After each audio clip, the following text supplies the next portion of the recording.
today?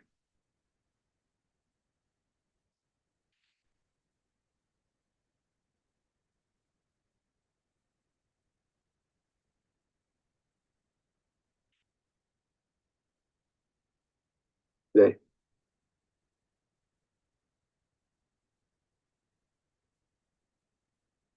Okay, good evening, everyone. I'm Professor Barlow Dermagerdician of the Armenian Studies program at Fresno State. I'd like to welcome you tonight to our first presentation in the spring 2024 semester here at Fresno State, part of our lecture series, our Armenian Studies program lecture series, in which we have a lot of different activities. And tonight's lecture is supported by the Leon S. Peters Foundation Fund, which has been supporting Armenian Studies for more than 15 years.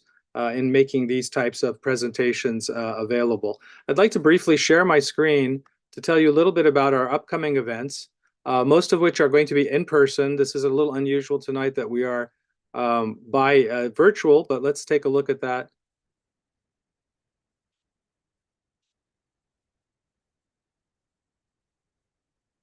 So we start out with our February and March upcoming events.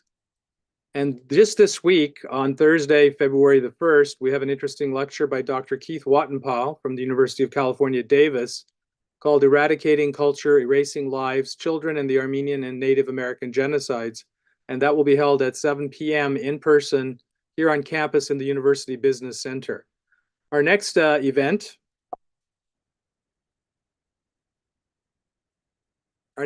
following that will be a film festival, which is something that we've had quite a few of here at Fresno State.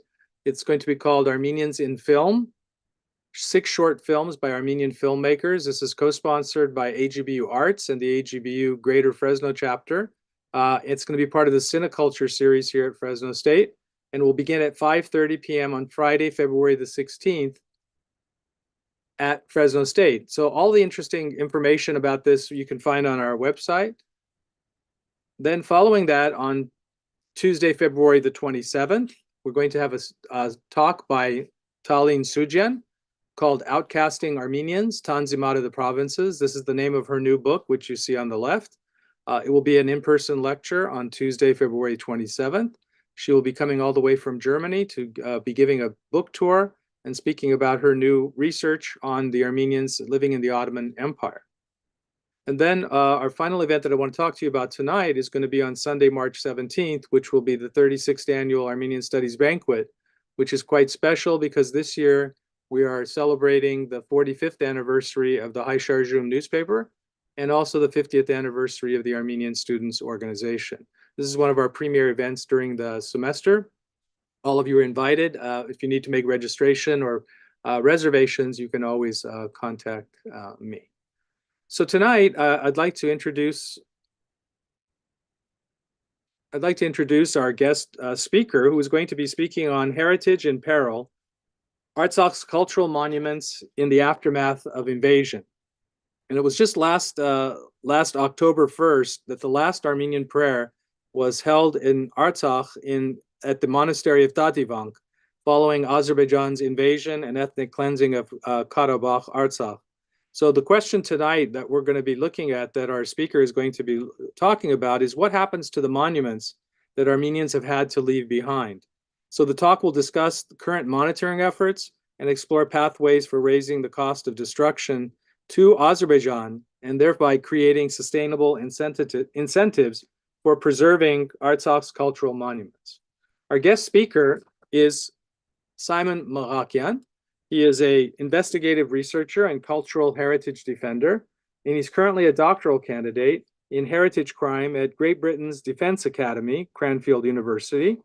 He's also a community scholar at the University of Denver and a visiting scholar at Tufts University, and an incoming postdoctoral fellow at Oxford University's Faculty of Asian and Middle Eastern Studies. He's done quite a few exposés on Azerbaijan's state-sponsored erasure of Armenia's cultural heritage, and he has recently done a collaborative investigation in New Lines magazine, which exposes the secret Azerbaijani facility that served as a basis for, quote-unquote, a concentration camp fears in Karabakh in 2023. So it's my great pleasure to introduce our speaker, Simon Maghakyan. Simon? Thank you, Professor Maghakyan, for the warm welcome and having me back. Just information on the background, you see I am at a hotel in Washington, D.C. I arrived yesterday for a week-long series of events that are part of the International Religious Freedom and associated activities. So I've had a very long day, spoke at a congressional event earlier today, and have had a lot of meetings. And I'm mentioning those things in case I fall asleep. So throughout the presentation, you can gently nudge me. I also see some familiar names or faces. I've seen a few of you at previous speaking engagements. I hope you will forgive some of the content will be repetitive, but I try to have some new information as well. It's a great honor to be a guest. I wish I could be there in person, but I just had too many travel commitments this week. With your permission, I'll go ahead and share a PowerPoint presentation so that it will be easier to follow along. If you could please confirm that you can see the PowerPoint. Think it's good? Yeah. Thank you. Today's speech is titled Heritage in Peril, Artsakh's Cultural Monuments in the Aftermath of Invasion. And as Professor Maghakyan referenced, a particular photo was caught in media reports, including in an interview for the BBC on the first of the year, that showed the last photo of the last clergy of Darivank, which is a majestic Armenian monastery, fully constructed in the 13th century, but dating back to as early as first century per local tradition, some of the earliest Christian sites anywhere in the world. And these three clergy were probably also the last three Armenians to leave an ancestral homeland in late September, early October of last year after an incursion into the disputed territory of Nagorno-Karabakh, also known to Armenians as Artsakh. The people had to leave their homes, their heritage, their memories. But I want to speak more specifically about what was lost. And I want to emphasize the importance of the living heritage, the people of Artsakh. Fortunately, most of them were able to make it out alive. But their livelihoods, their memories, the cultural ecosystems that they lived in, this has to be determined more precisely, but approximately half of the population of the region were residents of rural areas who had never left the region in their lifetimes or the generations before them. They'd not even been to Armenia, where they have now found refuge. So the living heritage has been displaced, and it might be able to continue some of the intangible heritage in many ways, but the tangible heritage, especially the immovable one that was left behind, the sacred sites that made their lives so much more meaningful, are the topic of concern and the topic of today's discussion. It's hard to determine how many sites there are, but the approximate number, and I conferred with several stakeholder organizations over the last few months and in conversations earlier today with some stakeholders who are in DC today. There are about 500 sites with individual monuments numbering close to 6,000 approximate estimates based on several studies. Among them, perhaps the jewel of medieval Armenian architecture, as Harvard's Christina Maranzi calls it, the Ganzasar Monastery, dating its full completion to the 13th century, the headquarters of the Artsakh diocese, or the Catholicate of Caucasian Albania for centuries. The sacred site that is no longer a place of prayer for Armenians since early October of this year. Incredible details of architecture, of history, of symbolism, some of which lost in time. Similarly, Darivank, the monastery I referenced earlier, also fully completed in the 13th century, the renovations have taken place. Now, this was lost in the 2020 war, but under a Russian arrangement. Armenian clergymen were allowed to stay there until October of last year. Going back in centuries to the 5th century, the Amaras church with typically early Christian carvings here at a tomb of an early Armenian saint. Even earlier, the Basilica of Tsitsernavang also lost in 2020. Key buildings, key structures of early Christian, but also Armenian architecture. And last but not least, the Vankasar church of the 7th century. And by the way, the research that Professor Maghakyan referenced about the so-called concentration camp that we recently uncovered is in the vicinity of this sacred site. Now, there are also much more smaller monuments and not physically perhaps as attractive, but historically very, very significant, only recently dated Khachkar across zone, the earliest dated Khachkar in history of Armenian culture, and identified so just a few years ago from a written date on it. An inscription from 866 was left behind in this last incursion. Who knows what the fate is, because even a statue, a monument like this may not be seen in satellite. So what has happened since September 2023 and how do we know it? Well, there have been reports via social media and first exposed through a Russian publication of the militarily unnecessary destruction of the 164-foot cross of Stepanakert, which was illuminated at night. Now, this is not a historical monument, not an ancient site, not even a medieval site, but an important part of the landscape of the largest city in Nagorno-Karabakh, and with no military necessity to dismantle a cross, a clear violation of international religious freedoms. The same goes with the reported takedown of crosses from the top of churches, not too far from where that dismantling had taken place.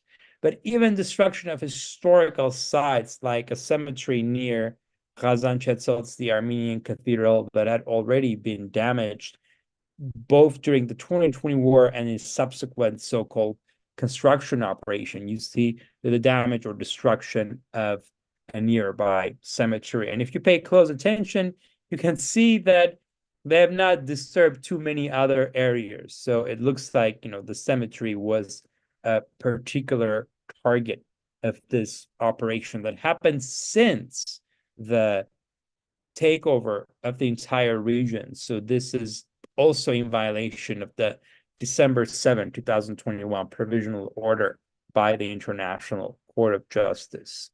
So what are current monitoring projects? I already referenced the satellite monitoring, which is done by Caucasus Heritage Watch, and this is an organization that's based at the Cornell University, headed by 3-4 professors who are doing incredible work, but also very expensive work that requires substantial support because satellites are not cheap. There's also another organization, this one affiliated with the Yerevan State University, Monument Watch, that uses a different methodology, and that's basically doing indirect crowdsourcing. They will look at everything that's out on social media and other OSINT investigation technique and see what is it they can indirectly capture in those imagery that's provided online. And that's how we know of the takedown of crosses. But others also, like Gazet Erut, as already mentioned, often look at the space in Azerbaijani reporting to see if there are any inferences to destruction of monuments. So outside those efforts, really no other ways, because there's no international monitoring mechanism and no other mechanisms that are unfortunately available. Now, what are the basis for erasure fears? I mean, we hear talk about things like cultural genocide, complete erasure. There has been substantial destruction of Armenian sites by Azerbaijan, especially under the pretext of construction, but we've also not seen a total erasure of everything in this region so far. The reason being the December 7 2021 provisional decision by the ICJ. But what is the basis for the erasure? And many of you already know the answer, and that's the destruction that took place in another historically Armenian populated region, Nakhichevan, which is where a lot of my own fact-finding and research has taken place. And in particular, the world's largest medieval Armenian cemetery that housed thousands of intricately carved Qashqar monuments or cross stones, many dating to the 16th century, which was called Jugha or Julfa, the world's largest medieval Armenian archaeological site, completely flattened to dust in late 2005. At a time, I was a student myself, about 19 years old, and expected the entire world media to report the news, but that did not happen. And I was also disappointed in the ways that Armenian institutions failed to bring awareness to the subject. So this is how my own research started, including because my own father, who's not the young man here in this picture, but he was a young man when he visited the cemetery during the era. He had told me about this sacred place with incredible carvings that memorialize people who are actually very important, not only to Armenian civilization, but world civilization, because of the occupation of the Armenian homeland by Islamic empires and subsequent events. The people of Jugha or Julfa became world-renowned merchants, eventually taking coffee to Europe and establishing the houses of social gathering that are often credited to be the foundations of the Enlightenment era and industrialization and all of that. So very key players in world history for whom Azerbaijan had no appreciation because they were proof of Armenian existence. And one thing that I'm particularly proud of having been a part of that was convincing the American Association for the Advancement of Science to take the materials I had, including a satellite I had purchased for an earlier film, to conduct what was probably the first heritage crime investigation through satellite technology to prove that the cemetery once existed and then it did not. And this is important because Azerbaijan says those monuments were not destroyed because they never existed to begin with. Now, many of you can do this investigation on your own if you have access to Google Earth, including by going and looking out places like Kurna, which was a Catholic Armenian village, very unusual because Armenians were apostolic. A Catholic cathedral's remains can be seen as late as 2001 and completely missing in 2010. And this falls within the time frame of the destruction, which started in late 1997 and ended somewhere in 2006, which is almost a decade. But that destruction period, really the real time, was only over a few years. The first year, maybe year and a half, and then the latter year or so.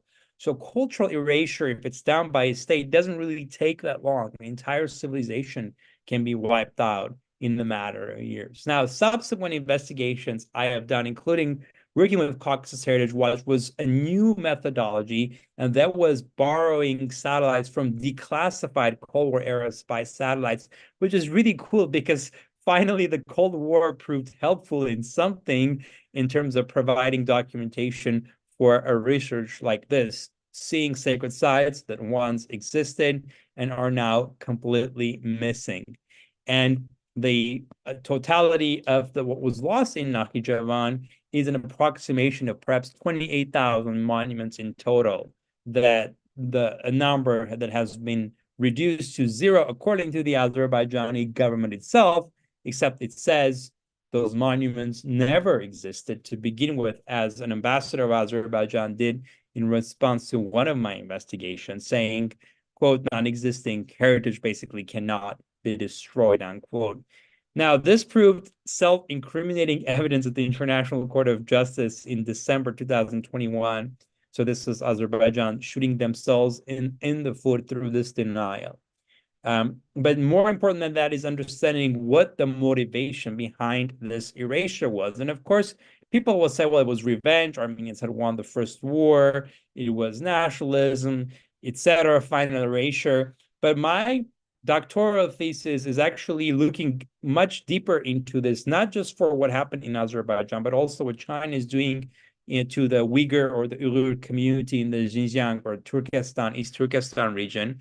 And what I have identified is a marriage of securitization and performance legitimacy. I know those are like confusing and big words, but really those are subsets of basically nationalism and authoritarianism when you marry the two together. And why are the two necessary? Because securitization really happens in many conflicts on all sides when you have, the heritage of a so-called enemy group or your adversary, and that gives you anxieties, whether those anxieties are based on, insecurities, etc. And that it's common. I don't want to say it's natural because we should not be scared of heritage, but that is common. We have seen, in Armenia, Islamic sites are often securitized in the imagination of the populace, even scholars, who want to talk about the diversity of Islamic monuments in Armenia. That's true, but there's always sort of a refusal to acknowledge that they have sacred value for the Azerbaijani people, regardless of how directly they're connected to those. So that's sort of a natural, understandable thing.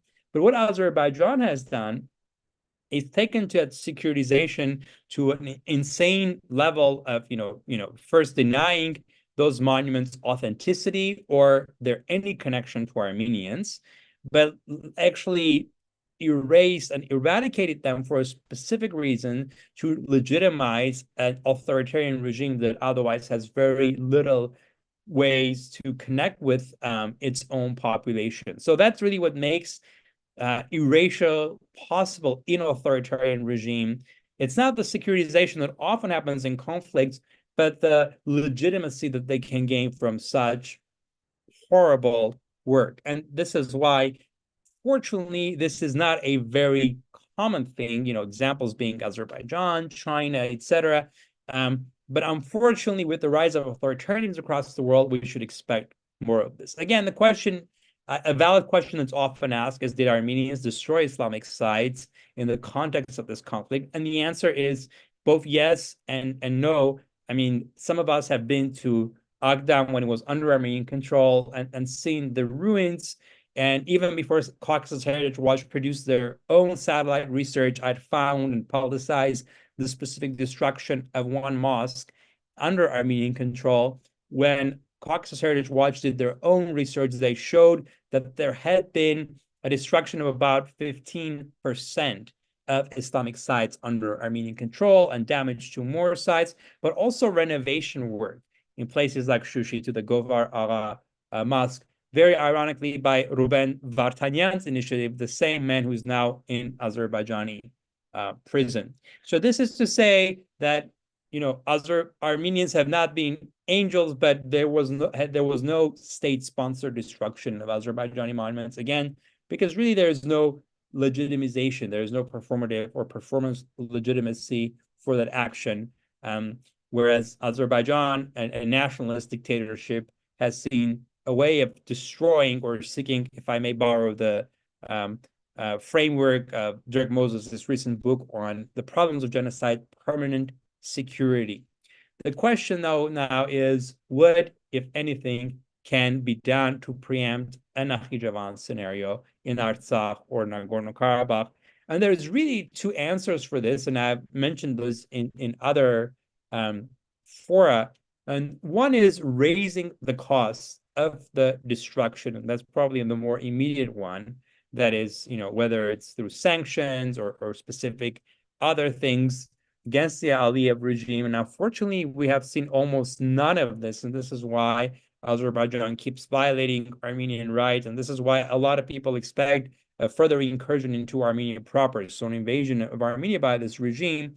But we did see one small positive step by the State Department a week or two ago when Azerbaijan was designed as a special watch list country on the violators of religious rights, liberties. So things like that do contribute, whatever it's done. And obviously the International Court of Justice decision has played a role. Despite violating that decision time and again, we see Azerbaijan acts with relative restraint. And as horrible as this may sound in light of all the destruction that has already happened, this might be Azerbaijan's regime at its best behavior, which really gives us some time to think of ways of incentivizing preservation.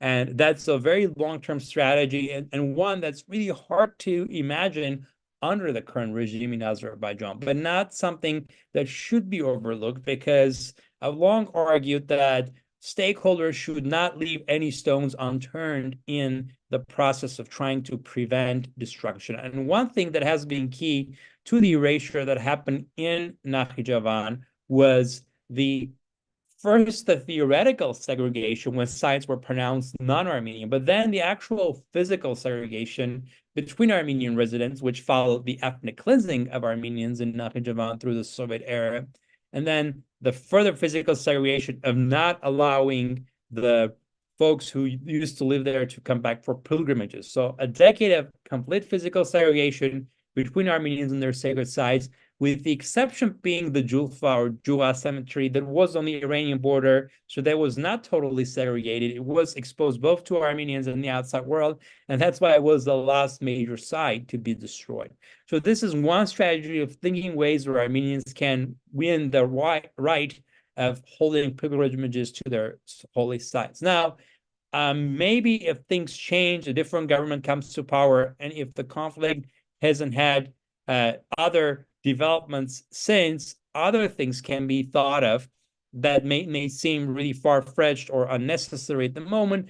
But if we see how Iran uses preservation of Armenian monuments for its own soft power to show that it's tolerant, obviously different contexts, but it is possible, including with the example of Saint Thereus monastery in Iran, which is both a physical UNESCO World Heritage Site, but also an intangible one through the annual pilgrimage. Now, a more comparable example are the sites of Armenian heritage in Turkey that had to be left behind because of the Armenian genocide after the population was expelled or annihilated.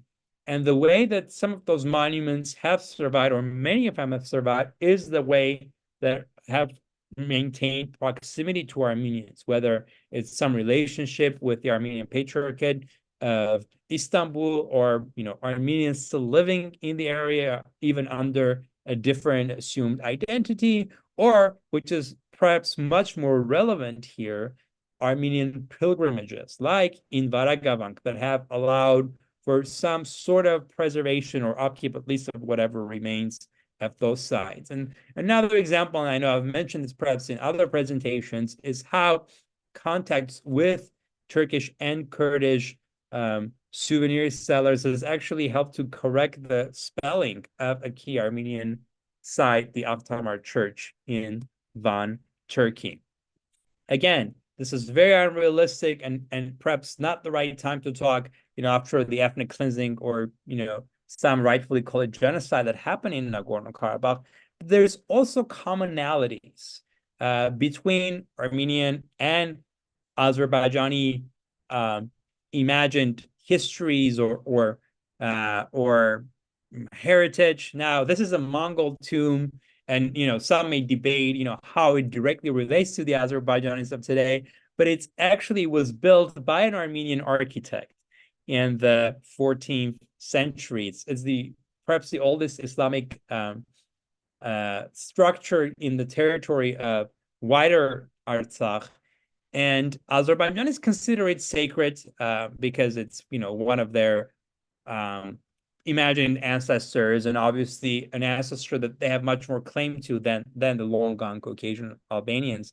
And to the right, as done by by research on Armenian architecture, you have images from this particular shrine to the left, the mausoleum, and an Armenian church to the right, built by the same architect in the same era, but in different geographic areas, showing the commonalities. Again, not the right time, because we know the nature of the fascist genocidal regime in Azerbaijan, but for the long term, being more open about some of the commonalities that do exist among the two cultures, instead of trying to make them sound as if they've never had any contact with each other whatsoever. This also might be a path forward for the long-term future. But much more importantly is understanding how much heritage mattered for the displaced population of Artsakh, who are not all refugees in Armenia, but are also, living in small numbers Armenia for the rest of the world.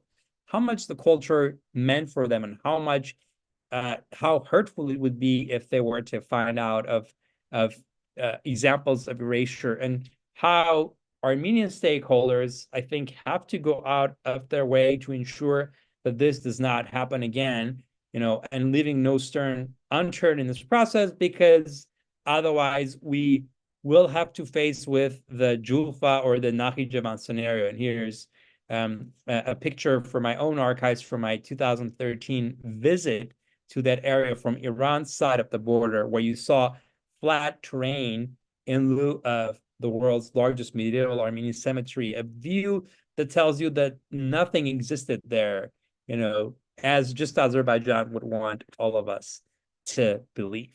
So I'm going to stop here and take questions from you, the audience, and from our moderator as well. Thank you so much. Thank you. Thank you very much.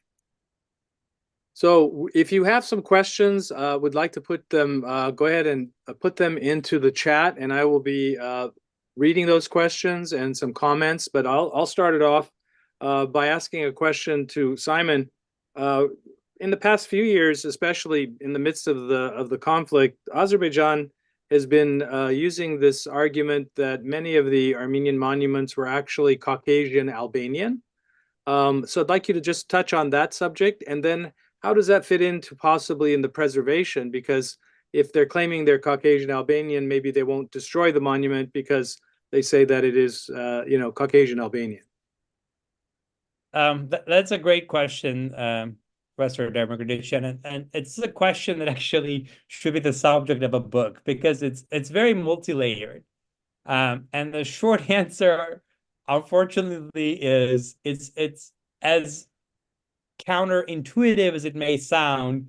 Declaring those sites non-Armenian is not a formula for long-term preservation. The reason I say this is because the same process took place in Nakhichevan, when all the Christian sites were proclaimed Caucasian Albanian in reference to a community that had gone extinct a millennium earlier. And yet even that did not help with the preservation. So this was not an accommodation of a politically undesired heritage. It was basically directly cutting off any connection between the heritage and a securitized population, and saying, well, those belong to the imagined ancestors of Azerbaijanis. By the way, no connection whatsoever between the Caucasian Albanians and the modern population of Azerbaijan today. But this was argued, I argue, as a provisional measure. Basically, you say, well, this is not yours, therefore it's ours, therefore we have any right to do whatever we want with it. Now that's for the long term. Some might say that Azerbaijan, and I've also made this argument, which may contradict the overall long-term thinking, that Azerbaijan is kind of became its own enemy in this process, because it has heavily publicized some of the key sacred structures like Darivang or Ganzasar or Amaras, and so it would make it harder to destroy those sites right away. So one might say that the better known sites are safe. Structurally speaking, I mean, there'll probably be attempted erasure of the widespread Armenian inscriptions on them.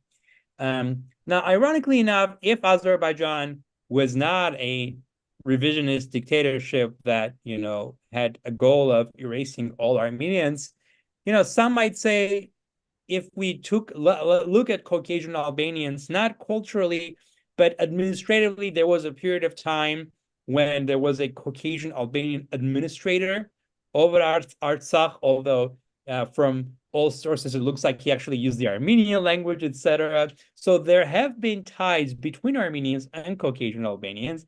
And like some scholars have shown, most likely the Caucasian Albanians who wanted to survive, they actually took refuge in Nagorno-Karabakh sometime in the 12th, 13th centuries, or maybe earlier, as a way to remain Christian, because they had a choice between becoming forcefully Islamized or retaining their Christian identity. But those are people who chose to sort of be absorbed into the larger Armenian community as the better way of preserving their own identity. So if Azerbaijan actually respected Caucasian Albanians like it claims to be, and if it imagined the people of Nagorno-Karabakh as somehow related to Caucasian Albanians, I would not imagine it, beheading, raping and massacring these people. It would, perhaps show more respect. And we see none of this. So there is no, scholarly basis to think that Azerbaijan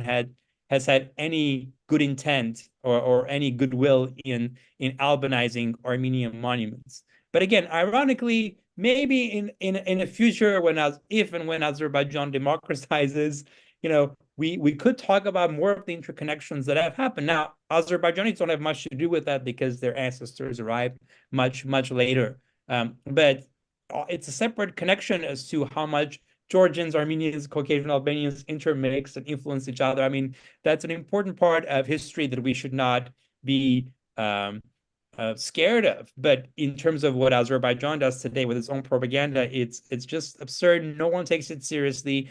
Even the Azerbaijani regime doesn't take it seriously. And that's why we saw the complete erasure of the monuments in Nakhichevan, despite those having been proclaimed Caucasian Albanian in the first place. So that's a very long answer, but I just wanted to give a comprehensive one, as opposed to saying Caucasian Albanians had never anything to do with Armenians. No, they were, a very close people to Armenians, and they were, absorbed into the larger Armenian nation at some point, as the only way for them to continue their survival.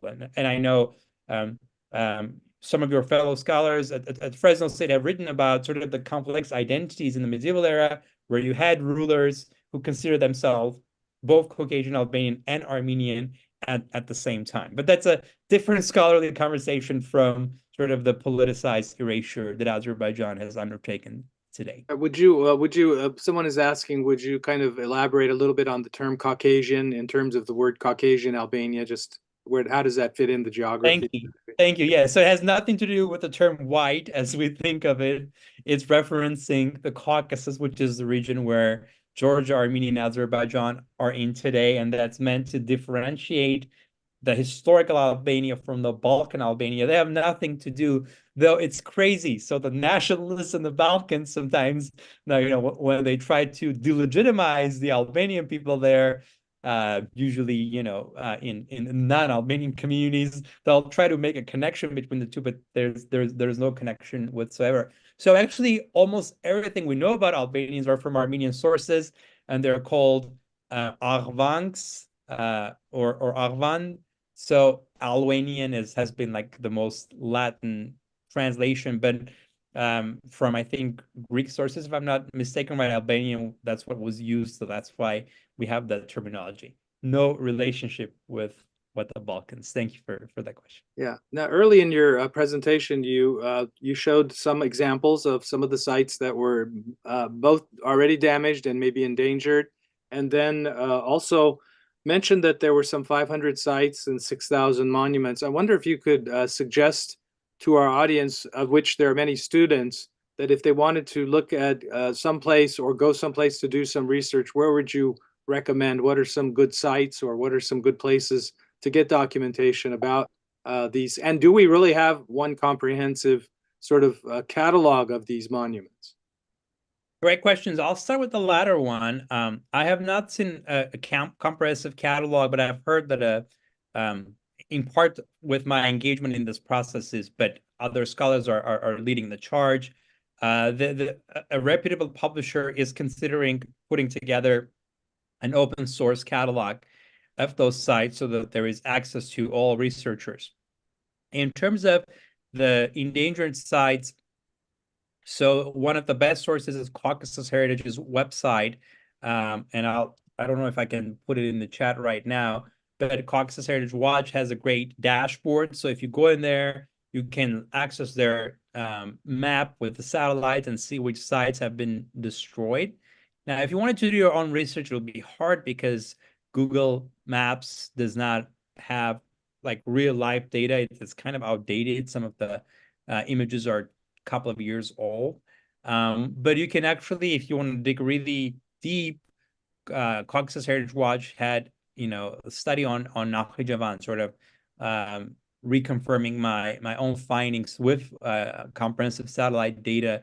So you could do, some investigation on your own through that resource. Another website is Monument Watch. I think it's monumentwatch.org, which looks at what's going on through social media, already referenced, and research Armenian architecture that Professor Dermagadichian just put in the chat. They have a great website, artsakhmonuments.org.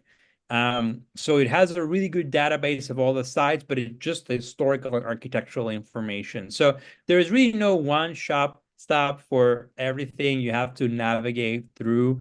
And if it's too confusing, I would start off with a simpler place like the Museum of the Bible. They have an online Artsakh exhibit, and they're just highlighting and explaining 5 sites. It's a much better resource to start with if you want an introduction to this subject, and maybe then go to the other sources. Thank you. Yes. We have a question from the audience. Are there any UNESCO sites in Artsakh?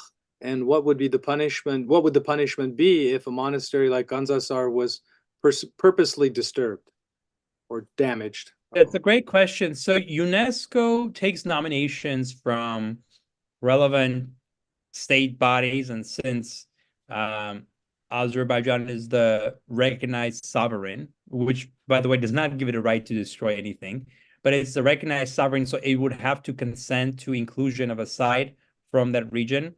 So there are no sites from Nagorno-Karabakh. Now, Azerbaijan had previously nominated some, but with revisionism information. So then Armenia would have to protest inclusion if they're being inaccurately described. Again, hopefully, if and when one day there is a democratic Azerbaijan, if there have not been other potential solutions to the conflict by then, hopefully these things can be sorted out.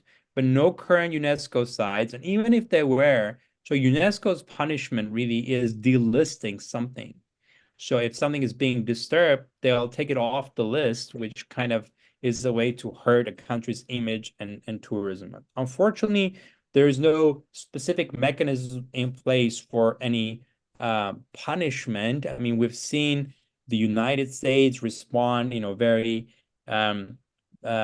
strongly to erasures in Afghanistan or done by ISIS, but we have to keep in mind those were done in the context of U.S. engagement in military operations in those territories. So as painful as it is, those were really propaganda tactics, not a real care for those monuments. So unfortunately, there is no system in place unless the final International Court of Justice decision comes up with specific proposals of how it would punish Azerbaijan if it did not do steps, whatever steps they were instructed. And again, unless, a superpower like the US, for whatever reason decided to make the protection of those sites a priority and really meant to come through with its threat. It is possible, but it's just a very complex process, and it requires a lot of work by Armenian stakeholders, and that's why I always encourage that no stones be unturned in this process, because there are several ways of tackling this problem. Thank you. There's another question. Earlier in the discussion, you had mentioned, and you did some recent research and published about the purported concentration camp. So the question is, could you comment a little bit about what evidence you have that it was indeed perhaps intended to be a concentration camp? And then the question was, who was going to be imprisoned there and why weren't they? In other words, and I'm adding this part, but we know that the Armenians were driven out, but the men were allowed to leave. So how do we put all that together? Okay, that's a great question that would require me perhaps to share another presentation. So I will I'll just walk maybe through the process of the Briefly, yeah. investigation Yeah. that will answer some of the questions. So throughout the summer, as Nagorno-Karabakh was enduring a horrible blockade and the starvation siege, we kept hearing rumors about the big prison in Akdam, big prison in Akdam. And it was interesting how people believed it to be true, even though no one had seen it. There were rumors on social media that this, had been leaked by Azerbaijani soldiers who would just basically bully Armenians trying to pass the corridor who were denied. They were being told, we're going to take you to a prison in Agdam. You're going to finish the construction. This is actually the first hint that the construction was still ongoing. So I had heard some more credible sources, but it still sounded very far-fetched. And then September 19, Azerbaijan invades Nagorno-Karabakh, takes over. And the question is, what's going to happen to the population? This is before they're allowed to leave. So I contacted a media organization, which was not at first New Lines magazine. A lot of my investigations have happened this process. It's not always the first group you work with that you end up publishing with, because those are very sensitive and serious investigations, and sometimes take months. And one time it took me a year to publish something. And this is another reason why I unfortunately I'm not able to publish these things in academic publications, because sometimes those take 4 years, and when you have something urgent, you have to get it out. So in that process, we identified the general area. We kind of guessed that it would be closer to the area of the Maghakyan, an Armenian archaeological site. For one reason, there had been a Soviet era prison in the vicinity. We thought maybe they expanded that. That proved to be not the case. So there was no construction on the old site. And then we're also, if they wanted to have further psychological pressure on Armenians, they would do it next to Armenian sacred sites, because they would just be, the worst thing they could do to all Armenians.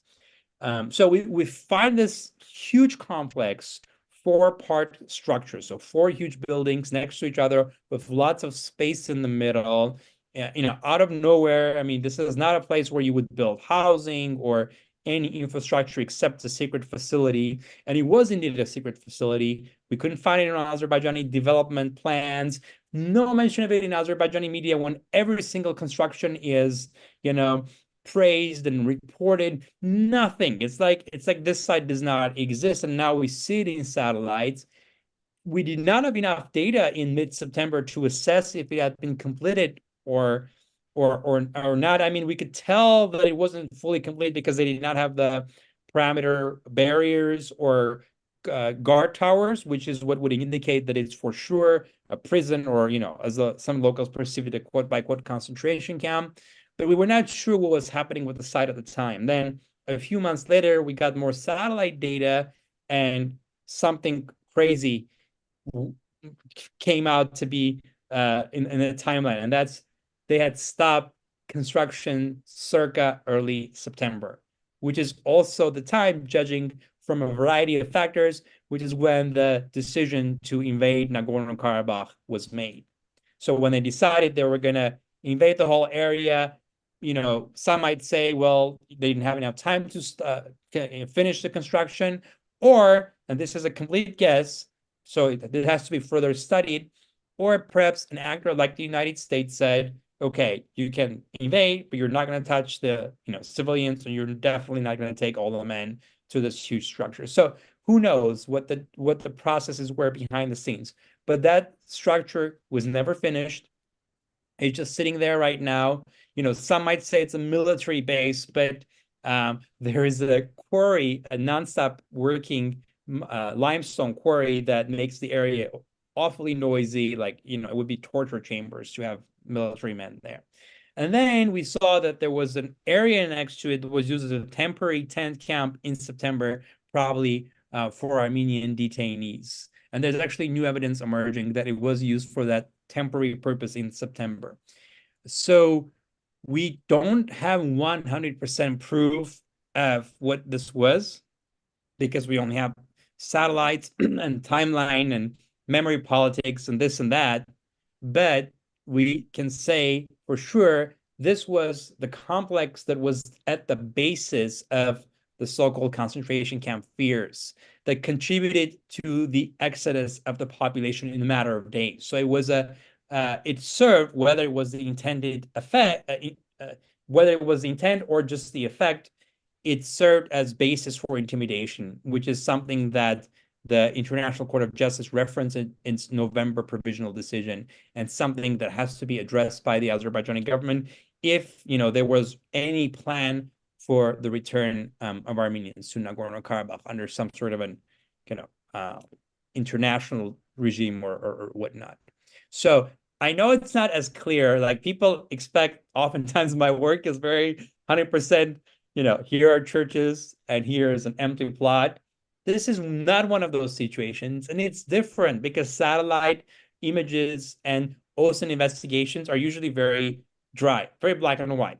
This is a structure. This is what it likely is. End of story. But we went above and beyond that. We used many other ways of trying to contextualize what this really probably is. And those of you who have not read the piece, I would recommend, just if you have ever 30 minutes, just take the time, read it very carefully. I think you will see enough evidence that there are very few chances that this was not something built for Armenians. And it certainly served the purpose of pushing everyone out. Thank you very much. I think we're going to end our presentation there. I want to thank our guest speaker, Simon Maghakyan, for giving us that very good overview of the current situation with the Armenian monuments in Artsakh, which are currently in peril, and some of the ways in which people are working on. And there's quite a few people, and Simon is right there among them, who are really spearheading this movement to just not ignore what's happening, but to try to affect what's happening and to give Armenians agency in preserving those monuments. So once again, thank you very much for your presentation. This presentation was archived and on YouTube, so if you'd like to look at it again, and for those of you out in the audience who want further information about possible research areas, go ahead and email me and I can put you in contact with Simon or give you more information about Artsakh's monuments and about what's happening there. So on behalf of the Armenian Studies program, thank you again, Simon. We'll see all of you at our next event on Thursday night. Thank you. Thank you so much. Thank you.